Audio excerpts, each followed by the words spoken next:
offense and their shooters. They got a couple of guys that can shoot it hard, and they put it on the goal. They got some good schemes, so congrats. Certainly kudos to those guys. Really happy about the ground ball stat. Chris Clark facing off, did a really nice job, and our goal was to clear it 100%. Looks like we got one failed one in there, but good to get a couple of guys that haven't seen a whole lot of time. Really happy for Ed Collins to get a little time in the goal. He's a very good goalie that just supports Chris. But again, really happy to be 8-3, and we'll celebrate for a few minutes, and then we got a big one coming into Schuett Stadium on Saturday. It's one big day for you, 6-2. What was working? What were you saying? I say this a lot when I come down here. My goals and my success really comes from the 5 guys that work on the perimeter. I'm thankful for my teammates looking inside and giving me a chance. Ryan, ground ball battle was supposed to be one of the big keys. Coach mentioned before the game. You had 9 today. What was working, you guys, in the midfield? Like I said before the game to our team, this game was going to be an effort game because we only had a couple days to prepare. So I just try to keep that in my mind whenever the ball's on the floor, just giving my best effort. What was the toughest part of 3 days, 3 days to a team that you've never seen before? I'd say just getting your body ready because it's a quick turnaround and it's starting to get hot out, so you start breaking down a little bit. But and also just mentally you got to be ready to go because you're going over a whole new offense for us, and they're going against a whole new defense. Torrin, what's the difference for you, in games? It's really off your teammates. A game of today where you get 6 goals on X amount of looks in comparison to maybe other games where today, what do you hope replicates itself even in Saturday and moving on beyond it that maybe worked the best it has all year? I think this game compared to past games, I thought our midfielders got a lot harder. We definitely put an emphasis on effort, and with that effort that those 5 other guys have on the field, really opens me up in the middle.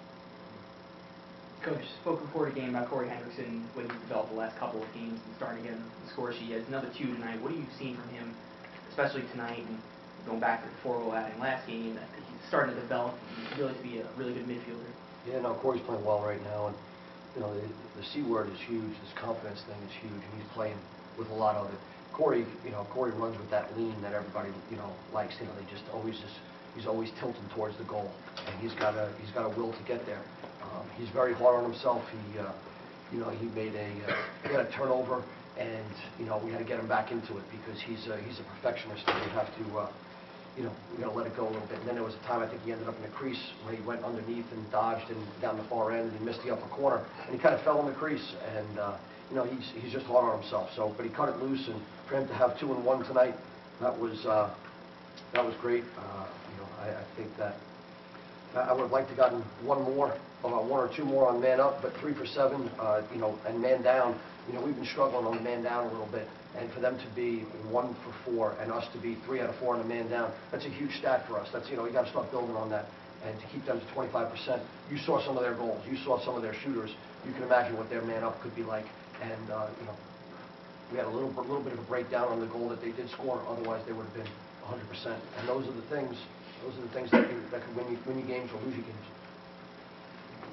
Coach, you talked about Chris Clark, a really impressive game. Talk a little bit about that, maybe.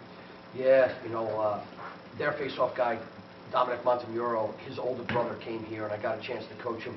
And what a wonderful kid and a great family. And he has been facing off at maybe 57, 58%. He was doing a nice job all year long. And Chris was just on it today. He was locked in. You can see it before the game. He got over the ball a bunch of times. Those guys scrap it up on the sideline, so it's a battle. But I will tell you that, I don't know what the final 19 out of 28, and they won 4 out of 6 in the 4th quarter. But at that point in time, Chris had he had put his stamp on him having a great game today. Torrin, now you can think about Saturday. I mean, you being an Ithaca kid is to say, I don't know, Is this just one game for you? Just give me a sense of for you what this game is like. Maybe you've been thinking about it for a while. It's just another game. It was nice growing up in Ithaca, going to Cornell games as a kid, but I'm not really looking into it too much like that. I'm just looking at it as another game. How old were you when you went to your first Cornell game? I was probably 5 years old. Right, so you've been like a lifelong guy that went to those games. Anything else? Thank you.